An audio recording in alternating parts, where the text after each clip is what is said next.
Hey, it's John Foss. I'm talking to the one, the only Mike Rowe. Mike, thanks so much for being back with us. And we're talking about 6 Degrees with Mike Rowe, the new show available right now on Discovery Plus. Tell us about the show. Well, it's a history show for people who normally would never watch a history show. It's if you know the old parlor game 6 Degrees of Kevin Bacon, where it's that, except I travel through time on a budget, trying to connect two seemingly disparate points with a little bit of production help from puppets, animation, my old high school acting buddy, a team of community theater players, some suspicious wigs, dubious costumes, special effects. And it's just kind of a fun, hot mess of a thing we did during COVID.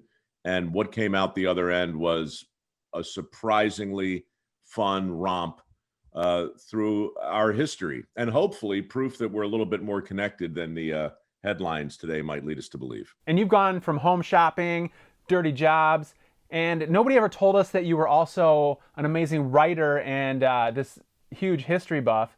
How did this happen? I don't know. I think I might have a knack for stealing ideas from other people. This show used to be called Connections, and it was on in the late 70s, and it was hosted by a terrific, brilliant mind, a guy named James Burke. And ever since, I just thought if I could find a way to do my version of that show, it would be fun. I mean, to answer your question, Dirty Jobs was a tribute to my grandfather and really a rumination on work. This is a tribute to my dad, who was a history teacher, taught high school history for years. And he always used to say to me, my job as a teacher is to make history as interesting as possible for kids who just really couldn't care less. The truth is, it's the same thing in TV. History is a tough sell. And if you can get it to a place that becomes truly relatable for virtually anyone, then you might have something new. And that was the trick too with Dirty Jobs. We wanted to bring people with us for the ride.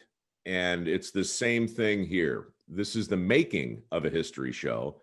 It's also a history show, but it's also the kind of history show you would make during COVID when you don't have any choice but to make it up as you go. That's a good point. And you mentioned Chuck. Tell us about your friend Chuck. Well, he's an idiot. I love him. I've known him all my life. We went to high school together. He's actually a very talented actor. And he and I started our careers and went in different directions. And I wound up in the nonfiction world. And he wound up doing movies and soap operas and sitcoms and everything else. And so we've always stayed in touch. And now he works for my foundation. And we were just sitting around a couple years ago. Honestly, he was just looking for work. And I'm like, look, all right, I'll do a show and you can play like 35 or 40 different characters. So that's what we did. Oh my God, it was so much fun making this thing. And yeah, it's a kick now to see it all come together. Yeah, and I think that is the dream, is to work with somebody that you grew up with, somebody that you're friends with, and to be at a point in your career where you can do a show like this for fun.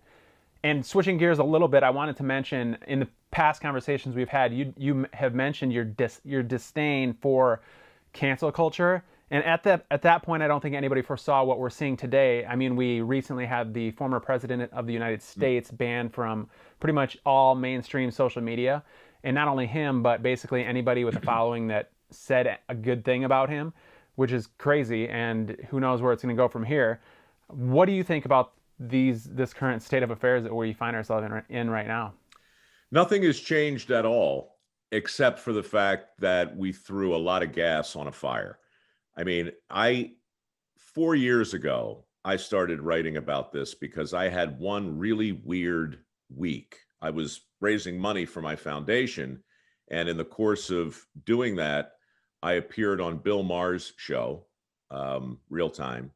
And then the next day, I appeared on Glenn Beck's show over on The Blaze. And, I had about 5 million people on my Facebook page back then, and their heads just exploded. Not because they disagreed with it. It was amazing. I mean, like on the one hand, everybody loved what I was doing. Everybody supported the effort to raise money to close the skills gap, scholarships, and so forth. But suddenly I was seen too close. I was simply sitting too close to the wrong guy for a lot of people on the right. And then the next day I was sitting too close to the wrong guy for a lot of people on the left. And watching the two of them come together and eat each other's tails was and mine, by the way, was very instructive. And obviously what's happening now in our country is that same thing. We've just been put very, very specifically into two different boxes. And it's like a time of choosing, right? You must choose right now. And if you don't choose, well, silence is violence or some such nonsense. And so at a time when we ought to be talking to each other really candidly and respectfully, we're being forbidden from talking to each other. And yeah, that scares me. And speaking of putting fuel on the fire, I saw a recent Rasmussen poll that said 47% of the country believed that the recent presidential election was rigged. Yeah. Where do you stand on that? Do you think it was rigged? Well, I'll tell you what, I read this morning a poll that said 91% of people who voted for Trump would vote for Trump again right now. So what I would say is, look, there's this idea floating around that when Trump leaves office, we're all going to come together and sing Kumbaya. That's not going to happen. The morning after he leaves, half the country is going to wake up still convinced that we are systemically racist. And the other half is going to wake up convinced that we're no longer capable of holding a free and fair election. And that is bad.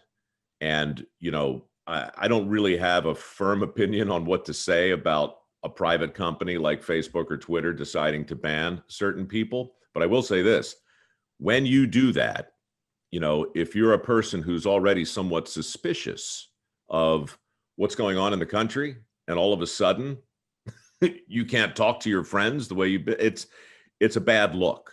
So I think we have a lot of work to do. I don't know what happened with the election, but it doesn't matter what I know. What matters is what I believe. And what matters is what millions of other people believe. Because being right about something and thinking you're right about something, what's the difference? Exactly. All right. Well, Mike Rowe, thanks so much. In Twin Cities, make sure you check out 6 Degrees with Mike Rowe, available right now on Discovery Plus. Thanks, Mike. Thanks, John. Appreciate it.